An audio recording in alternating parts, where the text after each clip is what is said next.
Hello students, hope you all are fine. आज का हमारा पहला लिक्विड जो हमारा पहला टॉपिक है वो है excess of pressure on the curved surface of liquid. कि अगर हम लोग excess pressure curved surface of liquid पर स्टडी कर रहे हैं तो हमारे पास क्या वैल्यू रहेगी। लिक्विड ड्रॉप का बाद में स्टडी करेंगे, पहले हम लोग स्टडी करते हैं excess of pressure on the curved surface of liquid. इस कर्व सरफेस में या कर्व सरफेस ऑफ लिक्विड को पढ़ने से पहले हम लोग बात कर लेते हैं प्लेन सरफेस की। यहाँ पर आप लोगों को तीन तरीके की सरफेसेस विजिबल होंगी, 1, 2 और 3।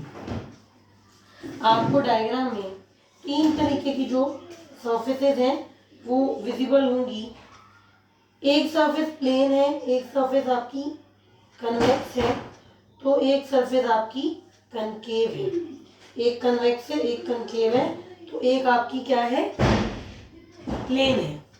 अब पहले बात करते हैं प्लेन सरफेस की कि अगर मेरी जो लिक्विड है उसकी सरफेस प्लेन है तो रिजल्टेंट फोर्स क्या रहता है या क्यों उसकी वैल्यू जो है वो 0 ली जाती है। When the liquid is plane, कहता है जब लिक्विड प्लेन है तो जो उस लिक्विड का मॉलिक्यूल है, तो उस जो लिक्विड का मॉलिक्यूल है, the liquid molecule is attracted equally in all the sides। जो लिक्विड का मॉलिक्यूल है, सपोज ये जो फिगर है ये मेरा प्लेन वाली का है, मैंने कहा ये मेरा एक प्लेन लिक्विड है, तो यहाँ पर ये जो मॉलिक्यूल है, यहाँ पर ये जो मॉलिक्यूल है, सपोज ये ए है, मैंने इसे नाम दिया ए, तो जो ए मॉलिक्यूल है उस पर इक्वल फोर्स लग रहा है दो डायरेक्शन से। इधर से भी लग रहा है, इधर वाला कोई मॉलिक्यूल भी उसको अपनी तरफ फोर्स लगा रहा है, इधर वाला मॉलिक्यूल भी उसको अपनी तरफ फोर्स लगा रहा है। तो नेट फोर्स जो है, या मैं बात करूं रिजल्टेंट फोर्स की, तो रिजल्टेंट फोर्स मेरा 0 हो जाता है। एक्सेस जो प्रेशर है कर्व्ड सरफेस ऑफ लिक्विड में जो रिजल्टेंट फोर्स है वो 0 नहीं होता। Mind the words that resultant force is not 0 in the case of curved surfaces but it is 0 in the case of plane surfaces। पर उसकी वैल्यू जो है वो प्लेन सरफेसेस के केस में 0 होती है।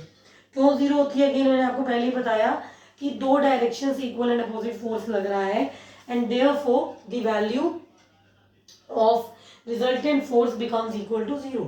अब मैं बात करूं सेकेंड केस की, अगर मैं बात करूं सेकेंड केस यानी कि कर्व्ड केस की, जब मेरा लिक्विड कर्व्ड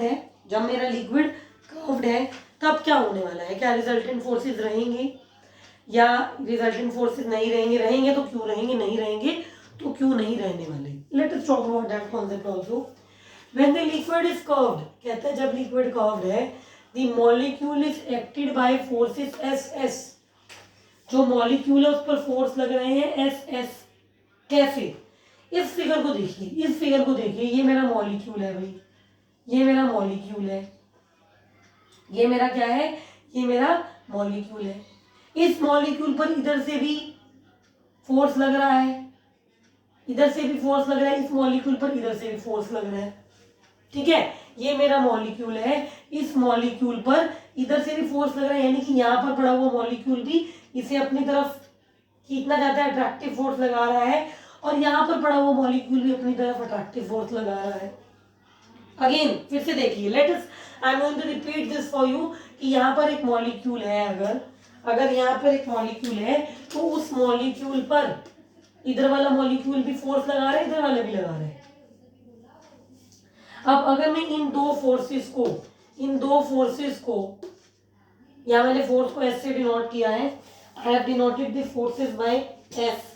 अगर मैं इन दो फोर्सेस को रिजॉल्व कर दूं हॉरिजॉन्टल और वर्टिकल कंपोनेंट में, जैसे कि जो ये फोर्स है, ये वाला कंपोनेंट और ये वाला कंपोनेंट हो गया, ये वाला फोर्स है, ये कंपोनेंट और ये कंपोनेंट हो गया। अगर मैं फोर्सेस को रिजॉल्व कर दूं दो कंपोनेंट्स में, तो जो हॉरिजॉन्टल कंपोनेंट है यानी ये और ये दो फोर्सेस का जो हॉरिजॉन्टल कंपोनेंट है वो कैंसिल हो जाएगा। The horizontal components of forces acting on the molecule will get cancelled. एक इधर से लग रहा है, एक इधर से लग रहा है, इस हॉरिजॉन्टल कंपोनेंट ने इस हॉरिजॉन्टल कंपोनेंट को कैंसिल कर दिया। ये तो बात रही हॉरिजॉन्टल कंपोनेंट्स की। वर्टिकल के साथ क्या हुआ, जो वर्टिकल कंपोनेंट्स थे वो एडअप हो गए, वर्टिकल कंपोनेंट से वो एडअप हो गए। इस फोर्स का वर्टिकल कंपोनेंट भी इसी डायरेक्शन में है और इस फोर्स का वर्टिकल कंपोनेंट भी इसी डायरेक्शन में है। दोनों फोर्सेस के वर्टिकल कंपोनेंट जो है वो एक ही डायरेक्शन में है, तो इस केस में हमारा रिजल्टेंट फोर्स रहेगा, जो कि रिजल्टेंट फोर्स क्या होगा, इनवर्ड होगा ना, अंदर की तरफ है, मेरे लिक्विड के अंदर है, जो रिजल्टेंट फोर्स मेरा क्या होने वाला है, इनवर्ड होने वाला है, जो रिजल्टेंट फोर्स मेरा इनवर्ड होने वाला है। तो ये मेरा केस रहा भाई कन्वेक्स सरफेस का, जिसमें मेरा जो रिजल्टेंट फोर्स है वो इनवर्ड है। ये मेरी बात रही कन्वेक्स सरफेस की, जिसमें रिजल्टेंट फोर्स इनवर्ड है। अब अगर मैं बात करूं इस सरफेस की, तो इसमें भी सेम है, मेरे दो फोर्स हैं, एक फोर्स यहाँ लग रहा है, एक फोर्स यहाँ लग रहा है। मैंने रिजॉल्व कर दिया उसको कंपोनेंट्स में, breaking the forces into components, resolving the forces into component. तो क्या आंसर आया, इधर वाला कंपोनेंट इधर वाले कंपोनेंट को काट रहा है, इधर वाला कंपोनेंट इधर वाले कंपोनेंट को काट रहा है, और इन दोनों फोर्सेस का जो ये कंपोनेंट है, वर्टिकल जो कंपोनेंट है वो एडअप हो रहा है। यानी कि इस केस में भी मेरा रिजल्टेंट फोर्स आएगा, इस केस में भी मेरा रिजल्टेंट फोर्स आएगा जो कि आउटवर्ड होगा, इस केस में भी मेरा रिजल्टेंट फोर्स आएगा जो कि आउटवर्ड होगा। फिर से देख लीजिए, ये मेरे फोर्स थे एस एस, एक का समझ आ गया दूसरा का सेम है, एक का जिस बच्चे को समझ आ गया दूसरे का अपने आप आ जाएगा। थ्योरी क्या है वो मैंने आपके लिए पहले लिख दी है। दो फोर्स है एस एस, इस एस फोर्स को हमने रिजॉल्व किया हॉरिजॉन्टल और वर्टिकल कंपोनेंट में, ऐसे ही इस एस फोर्स को भी हमने हॉरिजॉन्टल और वर्टिकल कंपोनेंट में रिजॉल्व किया। Resolving the forces into component एक वो टॉपिक है जो मैं पहले वाले चैप्टर्स में बता चुकी हूँ, हम पढ़ चुके हैं वो चीज। हॉरिजॉन्टल कंपोनेंट ने हॉरिजॉन्टल कंपोनेंट आपस में कैंसिल हो गए और वर्टिकल कंपोनेंट एडअप हो गए, फोर्स के वर्टिकल कंपोनेंट एडअप हो गए, तो मेरा एक रिजल्टेंट फोर्स की जो वैल्यू है वो इस केस में रहने वाली है। And similarly is the situation for the third one के लिए भी आपकी वही सिचुएशन होल्ड होगी। अब ये वाला जो फोर्स है वो एडअप हो गई, यानी कि अब एक ऐसा फोर्स आ चुका है जो इसको नीचे की तरफ खींच रहा है। ये फोर्स का इनवर्ड है ना, एक ऐसा फोर्स आ चुका है जो इसको नीचे की तरफ खींच रहा है,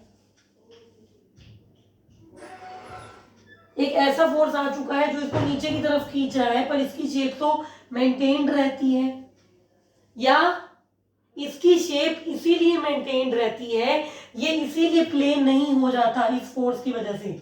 ये फोर्स इसको खींच रहा है, ये फोर्स इसको नीचे की तरफ खींच रहा है, तो ये प्लेन हो जाना चाहिए ना, बट ये प्लेन नहीं होता। क्यों नहीं होता? क्योंकि यहां से एक्सेस प्रेशर लग रहा है, यहां से एक्सेस प्रेशर लग रहा है इस फोर्स, और ये इस एक्सेस प्रेशर ने इस रिजल्टेंट फोर्स को बैलेंस कर लिया, और मेरा लिक्विड इक्विलिब्रियम में ही रहा। या लिक्विड को इक्विलिब्रियम में रखने के लिए एक एक्सेस प्रेशर यहां पर हमारा प्रेजेंट है, ताकि ये एक्सेस प्रेशर जो है वो बैलेंस कर सके। ये जो एक्सेस प्रेशर है ये बैलेंस कर सके किसको? ये वाले रिजल्टेंट फोर्स को। ये एक्सेस प्रेशर इस रिजल्टेंट फोर्स को बैलेंस कर सके, ठीक है ना। ये रिजल्टेंट फोर्स को नीचे की तरफ खींच रहा है, फिर ये तो मेरी सरफेस है वो तो प्लेन हो जाएगी, नीचे आ जाएगी। तो इक्विलिब्रियम कंडीशन के लिए क्या है कि ये एक्सेस प्रेशर इस नेट फोर्स को, इस रिजल्टेंट फोर्स को बैलेंस कर लेता है, और हमारी जो शेप है मेनिस्कस की वो बैलेंस्ड रहती है। इसे जैसे ये वाला हो गया, ये वाला हो गया, इसे कन्वेक्स और कनकेव मेनिस्कस भी कहा जाता है। Similarly is the case for this one, इसमें जो फोर्स है वो ऊपर की तरफ लग रहा है, तो ये इसकी शेप जो है वो खराब हो सकती है ना, ये प्लेन हो सकता है ना, ऊपर की तरफ फोर्स लग रहा है। ये अगर ऐसा है, ये अगर ऐसा है तो ये ऐसा हो जाएगा। तो इसीलिए इक्विलिब्रियम कंडीशन के लिए एक्सेस प्रेशर ऊपर से लग रहा है और ये एक्सेस प्रेशर जो है वो नेट फोर्स को बैलेंस कर देता है। इक्विलिब्रियम कंडीशन के लिए नेट फोर्स को जीरो बनाने के लिए, हमारा जो एक्सेस प्रेशर है वो प्रेजेंट है। अभी एक्सेस प्रेशर आता कहां से है?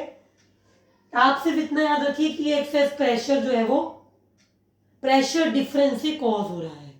Excess pressure is due to the pressure difference. Excess pressure जो है वो प्रेशर डिफरेंस जो है उसकी वजह से प्रोड्यूस होता है, जो इस रिजल्टेंट फोर्स को बैलेंस कर देता है और हमारा लिक्विड इक्विलिब्रियम में रह जाता है। ठीक है, आई होप कि ये 3 केसेस आपको क्लियर हो गए होंगे।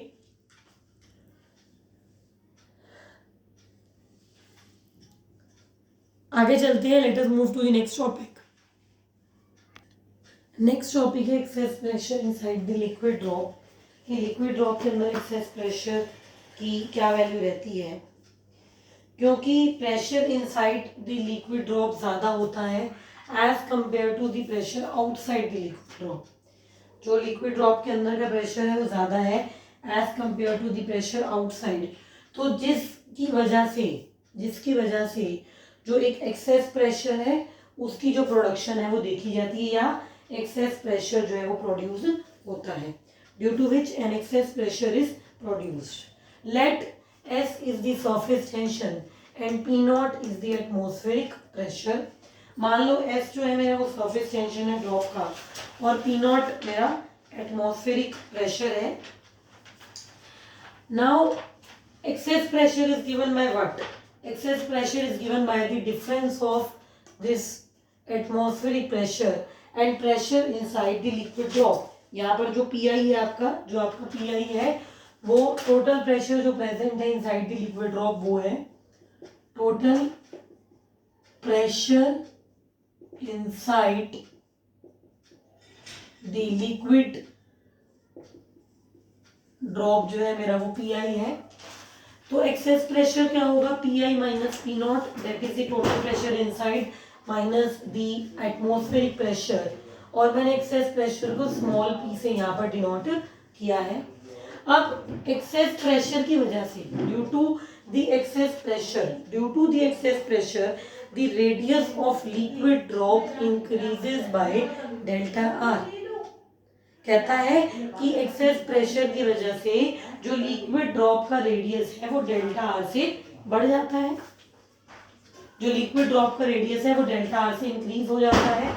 अगर इनिशियल, जैसे ये मेरी लिक्विड ड्रॉप है, इसका इनिशियल रेडियस आर था, तो अभी डेल्टा आर से बढ़ गया, तो मेरी फाइनल ड्रॉप ये हो गई ना, मेरी जो फाइनल लिक्विड ड्रॉप थी वो बढ़ गई। फाइनल लिक्विड ड्रॉप मेरी जो उसका रेडियस था वो बढ़ गया। Now what is the work done by excess pressure? Radius को बढ़ाने के लिए एक्सेस प्रेशर ने कितना वर्क किया?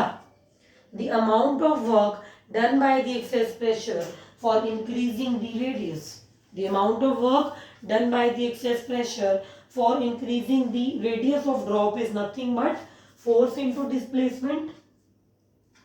अब हमें पता है pressure force per unit area होता है, तो फोर्स प्रेशर इंटू एरिया हो जाएगा ना। Pressure force per unit area होता है, तो हमारा जो फोर्स है वो प्रेशर इंटू एरिया यानी कि P इंटू 4/r² हो जाएगा। डिस्प्लेसमेंट, कितनी डिस्प्लेसमेंट हुई है? डेल्टा आर डिस्टेंस हुई है ना। मेरी जो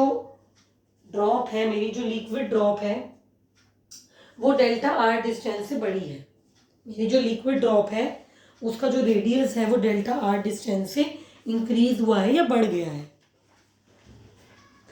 तो मेरे जो एक्सेस प्रेशर उसने इतना वर्क किया, this much work is done by the excess pressure P 4 pi r square delta r। अब एक्सेस प्रेशर की वजह से एरिया कितना बढ़ा, ऑटोमेटिकली है ना, अगर रेडियस बड़ा है तो एरिया भी बढ़ेगा। एरिया कितना बढ़ा, 4 pi r plus delta r whole square minus 4 pi r square, 4 pi r plus delta r whole square minus 4 pi r square, taking 4 pi common from these two terms.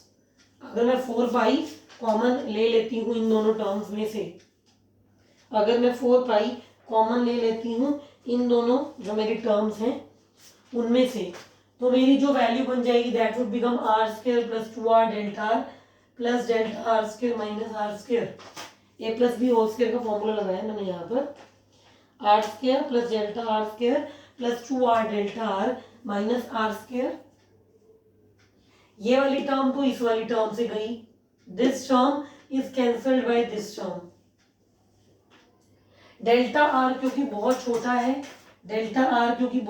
है तो मैं delta r square को neglect कर दूंगी। हम कहेंगे बहुत छोटा है, इतना छोटा कि हमने इसको नेग्लेक्ट कर दिया, इसको हमने नेग्लेजिबल मान लिया। We have neglected delta r square from this term. बहुत छोटा है तो इसको मैंने नेग्लेक्ट कर दिया। अब ये भी गया, क्या बचा, ये और ये बचा ना, that would become simply 8 pi r delta r। तो मेरा इंक्रीज इन एरिया क्या है, 8 पाई r डेल्टा r है। मेरा जो इंक्रीज इन एरिया है वो है 8 पाई r डेल्टा r। अब एनर्जी कितनी बढ़ी भाई, कल हमने पढ़ा था कि सरफेस एनर्जी का एक्सप्रेशन क्या होता है। सरफेस एनर्जी का कल मैंने आप लोगों को एक्सप्रेशन पढ़ाया था कल की वीडियो में। वो वीडियो रह भी गई थी शेयर करनी, तो मैं आज वाली मैंने शेयर कर दी है। इंक्रीज इन जो हमारा सरफेस एनर्जी होता है वो होता है surface tension into increase in area, that is S into increase in area, this much amount. तो मेरा इंक्रीज इन एनर्जी क्या हो गया, ये कुछ नया नहीं है, जो कल मैंने सरफेस एनर्जी का एक्सप्रेशन था, surface tension into increase in area, surface tension यानी S, इंक्रीज इन एरिया यानी कि ये वाला 8 पाई r डेल्टा l, वो लिख दिया। नाउ इक्वेटिंग इक्वेशन 1 एंड 2, मैं 1 और 2 इक्वेशन को इक्वेट कर सकती हूँ। क्यों, क्योंकि एनर्जी बढ़ रही है, एरिया बढ़ने से एरिया बढ़ा है एक्सेस प्रेशर के किए गए वर्क की वजह से। तो ये इक्वेशन, ये जो दोनों इक्वेशन है, they can be equated, these two equation can be equated and therefore we obtain, क्या मिलेगा हमें, P into 4 pi r square delta r is equal to 8 pi r delta r s, 8 pi r delta r s, delta r गया, 4 से 8 गया, पाई से आपका पाई गया, r से r गया, एक r बच गया। So I am using this very simple math. आपके पास यहाँ जो स्मॉल p है which is basically the excess pressure, उसकी वैल्यू आ जाएगी 2s/r। तो ये एक्सेस प्रेशर का एक्सप्रेशन है, एक्सेस प्रेशर की इक्वेशन है for the case of liquid drop और inside the liquid drop. This is the value of excess pressure inside the liquid drop. So in today's video we have studied about the pressure related to the pressure related to the curved surface as well as the pressure related to inside the liquid drop. आपका homework क्या है कि आपको, जैसे मैंने आपके drop के बारे में बात की है, आपको बबल के केस में एक्सेस प्रेशर कितना होता है, what is the value of excess pressure inside the bubble का केस आपको अपने आप करना है। It's your homework and you all have to do this. आप सबको बबल का जो केस है वो अपने आप करना है। So in today video we have studied two important topics and we are going to continue the next topic from the next video. With this, be regular with videos. Don't waste your time. Study hard. Thank you.